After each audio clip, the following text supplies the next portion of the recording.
한밤 뉴욕 증시를 수놓았던 뜨거운 종목과 인사이트를 확인해봅니다. 이항영의 월가이드 시작합니다. MTN 이항영 전문위원 모셨습니다. 안녕하십니까? 네, 안녕하세요. 네, 안녕하십니까?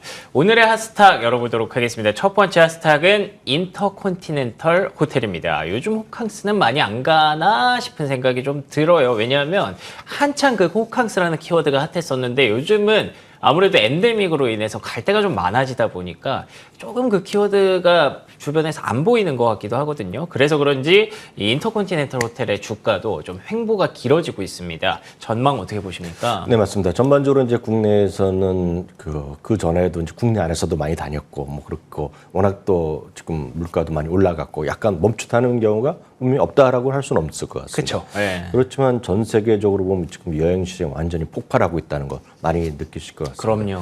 아, 저걸 누가 가나 저렇게 비싼 걸 누가 가냐 하는 소위 크루즈 같은 경우가 주가가 한 세 개 유명한 주식들이 모두 지금 52주 최고가거든요. 맞습니다. 그러니까 그것은 그만큼 우리의 주위와 달리 우리가 본인 옆에 주위와 달리 전 세계 사람들은 많이들 돌아다니고 있구나. 그리고 또 하나 이제 이유가 중국 사람이 예전만큼 안 오거든요, 지금은. 예. 그러니까 여러분 나가 보시면 명동에 나가 보면 중국 사람이 아니라 동남아 사람 많고, 그래요? 미국 유럽 이런 사람은 많지만 중국 사람이 없거든요. 그것은 중국 사람들이 아직까지 단체 관광이 없어서 우리가 피부로 잘 못 느낄 뿐이다라고 저는 이해를 하고 있습니다.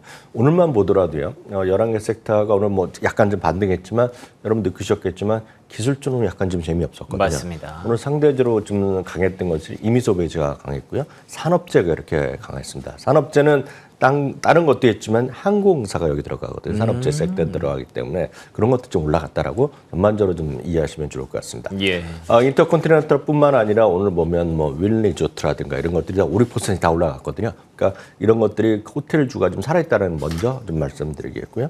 인터컨티넨탈 하면 몇 차례 말씀드렸다시피 우리가 이제 이름에 써있기 때문에 인터컨티넨탈 호텔을 생각하십니다. 그게 맞습니다. 그게 대표 회사의 브랜드가 되는데요.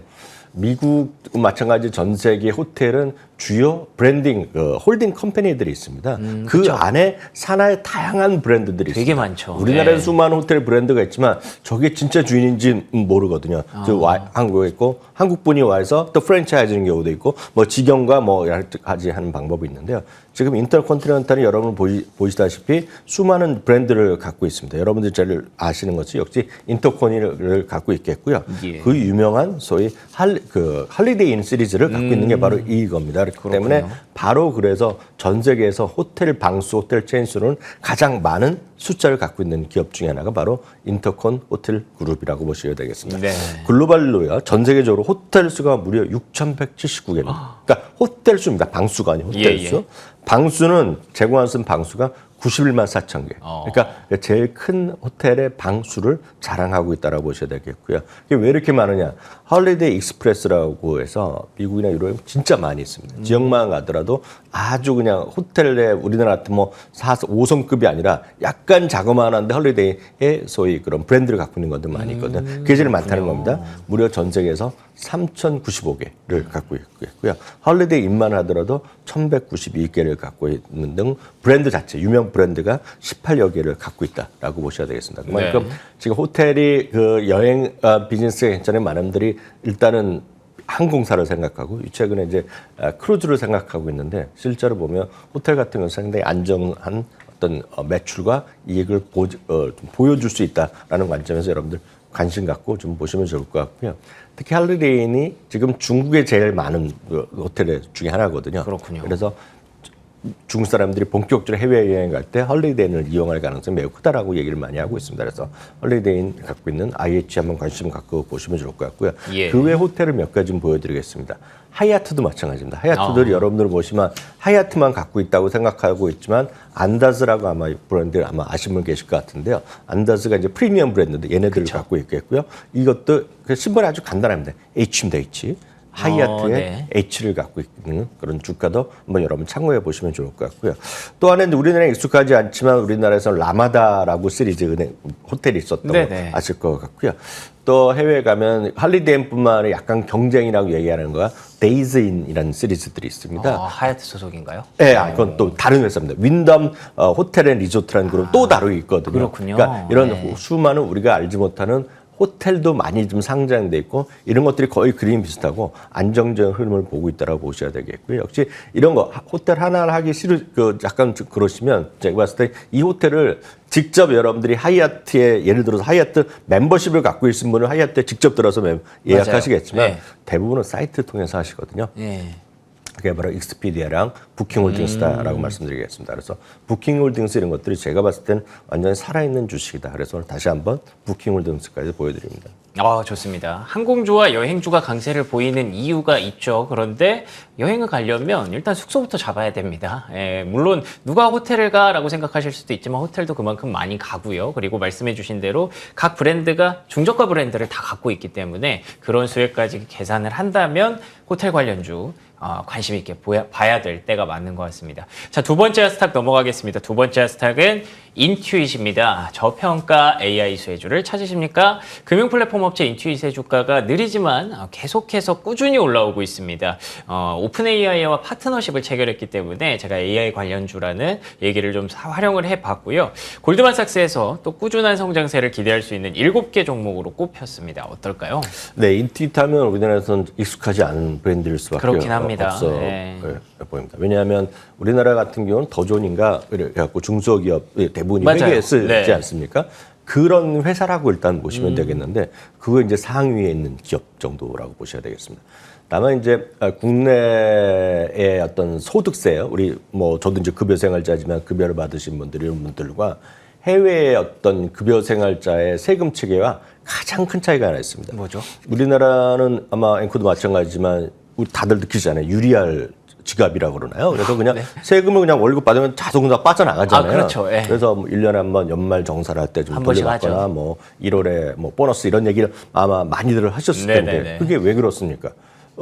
급여를 주는 곳에서 그냥 원천 징수를 해버려서 그냥 주거든요. 그쵸. 그러다 보니 좀 많이 뛸 수도 있고 덜 뛸 수도 있고 그럼 나중에 자기의 개인적인 어떤 인적사항 네. 얘기하고 자기가 뭐 카드로 썼네 안 썼네 하면서 지금 돌려주거나 더 내는 거 아닙니까 지금? 그렇죠. 네. 그래서 우리나라는 개인분들이 물론 요즘은 연말정산에 약간 뭐 여러분 도움을 받지만 대부분은 아마 회사에서 다 회사 소속하신 분은 회사에서 다 처리해 주잖아요. 그러면서 알아서 지갑에 그 통장에 들어오는 거 아닙니까? 네네. 근데 이건 이제 우리나라 얘기고 선진국들은 그런 경우가 없다라고 보시면 될 것 같습니다. 선진국들은 모든 사람들이 개인적인 세무 보고를 다 하게 돼 있습니다. 그게 바로 하면서 뭐 5월에 한다, 4월에 한다 그런 얘기를 하는 겁니다. 미국 예. 같은 경우에는 5월인가 뭐 제가 알고 있는데 뭐 해본 적이 없지만 하고 있습니다. 그런데 그거를 개인들이 예를 들어 우리나라 마찬가지 다 직접 들어가서 하려면 할 수 있죠. 예, 그렇죠. 그렇지만 복잡하죠. 예, 굳이 안 하죠. 그러면 우리나라도 뭐 할 때 보면 우리나라 요즘 네이버나 이런 데 보면 뭐 소득세 뭐 그 연말 종합소득세 할 때 뭐 조금 더 세금 반면할 수 있는 뭐 있다 뭐 하는 거 아닙니까? 그런 걸 똑같이 하는 거가 터보텍스라는 브랜드가 있습니다. 그러니까 터보텍스 하면 미국이나 뭐 유럽, 캐나다에 있는 사람은 모를 수가 없습니다. 그렇구나. 누구나 다 아는 회사입니다. 마치 여러분들이 우리나라가 그 예를 들어서 SK 주유소를 알다시피 예. 다 아는 거라고 보시면 될 네네네. 것 같습니다. 그러니까 그거에 매년 할 때마다 소프트웨어, 예를 들어 다운로드 하죠. 요즘 다운로드해서 할 수도 있고 아니면 그거를 갖고 좀 저렴하게 할 수도 있고 아니 무료 버전도 분명히 있지만 무료 버전 약간 어렵죠. 그래서 유료 버전도 있고 매년 할 수도 있고 플러스 뭘 하냐면 중소기업들 회계 시스템을 다 이들이 장악을 하고 있습니다. 이게 한 두 개 회사가 있는데요. 그 중에 하나가 터보텍스다라고 보시면 되겠습니다. 그렇군요. 그래서 이 회사는 엄청 중요한 회사고 생각보다 훨씬 큰 회사라는 걸 좀 길게 말씀드렸다라고 말씀드리겠고요. 예. 그리고 이 회사는 안정적인 고객을 갖고 있기 때문에 압도적으로 퀄리티가 좋은 회사입니다. 그래서 투하 자본 대비 이익률도 좋게 나오고 소위 프리 캐시 플로우라고 그래서 순현금으로 마진도 좋게 나오고 포춘 100위 안에 드는 기업이다. 그래서 그렇군요. 진짜 좋은 회사라고 보셔야 예. 되겠고요. 이게 고객이 한번 들어가면 빠져나가기 어렵습니다. 왜냐하면 자기 인적 사항 같은 건 다 넣어놨거든요. 네. 여기서 그걸 매년 그냥 여기서 들어가서 하는 그냥 겁니다. 하는 거죠. 네, 예, 하는 맞아요. 겁니다. 그래서 이게 바로 고객 수에 얼마나 안정적이 늘어나고 있냐를 보시면 되겠고요. 미국 지점은 보면 지금 1,000만 명의 고객을 갖고 있다. 그러네요. 보시면 예. 돼요. 1억 명이요? 죄송합니다. 그러니까 고객이 그만큼 비관을 갖고 있다고 보셔야 되겠고요. 주가의 상승률을 보면 나스닥과 S&P하고 훨씬 상회하는 그런 수익률을 보여주고 있겠고요. 월가의 투자 의견도 올해 들어서도 계속 꾸준하게 상승한 게 대부분이었다라고 일단 이해하시면 되겠습니다. 역시나 이 꾸준함이 강점인 인투잇이었습니다. 보셨다시피 한번 들어가면 이 고객 이탈이 없다는 게 가장 큰 장점이라고 볼 수가 있겠죠. 인투잇에 대해서 AI 쪽으로는 또 어떻게 풀어갈지 앞으로도 관심 있게 지켜보도록 하겠습니다. 자, 세 번째 핫스탁 열어보겠습니다. 세 번째 핫스탁은 월마트입니다. 악재라고 할 만한 게 있나? 이제 최근에 주가가 랠리를 거듭하면서 전고점 부근까지 왔습니다. 조금 지체는 되고 있습니다만 일단 제가 이런 제목을 단 게 경기 침체에 대한 전망도 좀 많이 개선이 된 것 같고요. 소매유통업체 안에서도 월마트가 차지하는 입지가 있기 때문에 기대감이 좀 이어지지 않을까라는 그런 생각인데 어떻게 보십니까? 한 3주 만에 다시 한번 월마트를 소개해드리고 있는데요. 상대적으로 코스트코는 약간 부진한데 월마트는 지금 사상 최고가 추이를 계속 보여주고 있는데 예, 맞습니다. 그만큼 월마트가 괄목성 할 만한 성장을 보이고 있다라고 보셔야 되겠는데요. 몇 가지 기반이 있어 보입니다. 여하튼 이게 월마트면 예전에 보면 상당히 뭔가 좀 올드한 그런 느낌? 물론 엄청 큰 회사인 거 분명하지만 디지털 시대에 뭔가 좀 약간 뒤처진 느낌, 그런 느낌을 있었죠. 있었거든요. 예. 그렇지만 팬데믹이 지나면서 적극적으로 이들이 뭘 했냐면 소위 이커머스로 간 겁니다. 그래서 이제는 미국에서 월가에서 새로운 시각이, 새로운 평가를 해야 된다. 월마트가 소위 리테일 쪽에 거대 어떤 테크 기업으로 가는 거다라는 얘기를 하는 거죠. 그러면서 이커머스의 매출 비중이 2020년에 그러니까 팬데믹 그 첫 해입니다. 7.1%로 그때도 많이 늘어났다고 얘기했는데 예. 2023년 올해 현재요. 지난 분기에 보면 12.7%까지 늘어났고요. 거의 2배 됐네요. 네, 그렇죠. 올해 매출만 규모만 보면 2020년 이후, 그러니까 팬데믹 첫 해도 많이 꽤 늘어났는데 그때 이후 지금 올해 122%가 늘어날 것으로 좀 전망될 정도로 잘하고 있네요. 상당히 지금 매출 규모도 많이 늘어났다라고 보셔야 되겠습니다. 그러니까 온라인 매출이 이제 말씀드렸다시피 그렇게 늘어났고 2023년에는 전체적으로 보면 매출 규모도 상당히 늘어났다라고 예. 보셔야 되겠고요. 다만 이제 작년에 어려웠습니다. 왜냐하면 재작년부터 이제 별로 기억도 못하시지만 재작년 겨울 작년 초에 계속 여러분 들으셨던 것이 공급망 이슈였습니다. 공급이 안 돼갖고 재작년 말부터 주문했던 것이 물건을 못 받았습니다. 그래서 그때 아마 기억하시면 계시겠지만 자동차 같은 경우 주문하면 6개월 정도 기다리고 그랬죠. 국내에서도 네. 자동차가 안 나왔던 거 아마 이제 겨우 해소가 되고 있는. 기아 자동차 K8을요. 예. 제가 그때 분명히 기억하는데 하이브리드형을 예. 2년까지 기다린다는 얘기를 들었었거든요. 네. 지금 웬만하면 그만 사실 거로 얼마 안 기다리는 거 제가 지인도 이번에 샀거든요. 예. 그러니까 딱 그런 느낌이라고 보셔야 되겠는데요. 그렇군요. 그래갖고 작년에 이들이 주식가 엄청 떨어진 적이 있습니다. 작년에 2차례 정도 떨어졌는데요.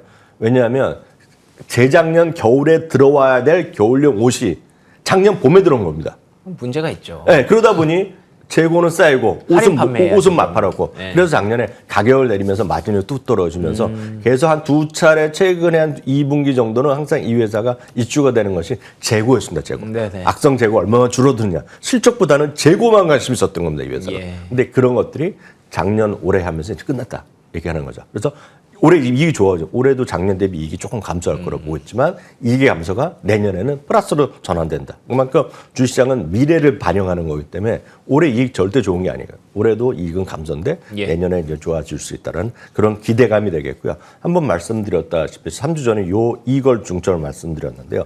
월마트 플러스의 가입자가 크게 늘어나고 있고 특히 5월, 6월에 마케팅을 통해서 적극적으로 늘어나고 있다는 얘기죠. 물론 예. 아직 코스트코 대비 아직 3분의 1밖에 안 되거든요. 그렇지만 빠른 속도로 늘어나고 있고 한 번 들어가면 역시 충성 고객. 여기도 똑같이 휘발유도 하고 주유소도 하고 있고 그래서 똑같이 페라마운트 플러스라는 또 영상도 갖고 있고 그래서 이런 것들이 여하튼 아마존 대비 3분의 1 숫자인데요. 상당히 이것도 늘어날 추세라는 것도 일단 관심이 있겠고요. 그러다 보니 5월 이후만 하더라도 최소 11곳이 목표 주가를 상향시키고 있고 결론적으로 말씀드리면 유통업의 IT, 빅테크로 진출할 가능성에 대해서 관심 있는 사람들이 있다라는 점 이해하시면 조금 더 스타디해 보시면 좋을 것 같습니다. 알겠습니다. 주가가 이렇게까지 올라오는 분명한 배경이 있었던 것 같습니다. 월마트에 대해서 앞으로 더 주목해야 할 이유까지 짚어주셨습니다. 자, 그러면 오늘의 인사이트 확인해 보도록 하겠습니다. 오늘의 인사이트는 어떤 내용이 준비되어 있을까요? 오늘의 인사이트 열어보죠. JP모건이 선정한 7월의 투자 유망 주식 10선, 10가지 굉장히 궁금한데요. 네, 그 모든 증권사들이 이제 연간으로 보면 연간도 하고 뭐 반기, 상반기, 하반기, 그리고 예. 분기, 뭐 월간 이렇게 유망 종목을 발표하는 경우가 있습니다. 특히 어떤 증권사는 그들의 표현으로 보면 강력 매수에 콘빅션 바이도 넣고 여러 가지 하고 있는데요. JP모도 비슷한 분위기를 갖고 있습니다. 예. 이 중에서 한 10개 종목을 추린 것을 이제 발표를 했는데요. 이 중에서 여러분들이 이제 표를 한번 보시면 좋을 것 같고요. 관심 있게 여러분들이 익숙한 걸 보여드리면 첫 번째 도미노 피자입니다. 그러니까 도미노 피자도 전체적으로 보면 좀 살아날 수 있다라는 그런 기대감이 있는 거죠. 최근에 실적할 때마다 실적이 안 좋을 때도 있고 좋을 때 있었습니다. 안 좋을 때 보면 갭 하락하고 지난 분기에는 상당히 갭 상승도 있었는데 꾸준하게 지금 실적이 2023년 하반기에 좀 회복될 수 있다라는 그렇군요. 기대감을 좀 받고 있다라고 보셔야 되겠고요. 최근에 스티펠도 지금 투자 의견을 중립에서 매수를 올렸습니다. 네. 로이반트 사이언스라는 제약사는 저도 익숙하지 않았는데 예. 좀 조사를 하다 보니 사람들은 제약업계 테슬라를 얘기할 정도로 그래요? 상당한 이제 기술력을 인정받고 있고요. 예. 국내도 분명 들어가 있겠고요. 항상 이 회사는 최근 현재도 피인수설이 상당히 많다. 그런 만큼 대형 제약사가 노리는 그런 타겟인데 어찌됐건 이번에 7월에 관심주를 올려놨다라고 보셔야 되겠고요. 그 외에는 이제 달러 제너럴 같은 경우는 주가가 워낙 많이 떨어졌거든요. 예. 그렇지 뭐 워낙 많이 떨어진 거에 비한 거면서 좀 저평가형을 심하다 얘기하면서 이 달러 제너럴도 7월에 관심주를 올려놨고 있겠고요. 역시 인공지능과 관련해서는 역시 대표주자 마이크로소프트 그리고 최근에 아마존 프라임 데이가 이번 오늘 내일 해갖고 계속 진행되거든요. 맞습니다. 이번 주에. 예. 그래서 아마존에 대한 관심도 좀 있다라고 이해하시면 되겠습니다. 알겠습니다. 투자 유망 주식 10선 여러분이 관심 있어 하시는 AI 관련주도 분명히 있었고요. 실적 개선주 그리고 저평가 기대주 그리고 또 제약업계 테슬라까지 관심 있는 종목들 한번 스터디해 보시면 좋을 것 같습니다. 지금까지 이항영 MTN 전문위원과 함께했습니다. 오늘도 좋은 말씀 고맙습니다.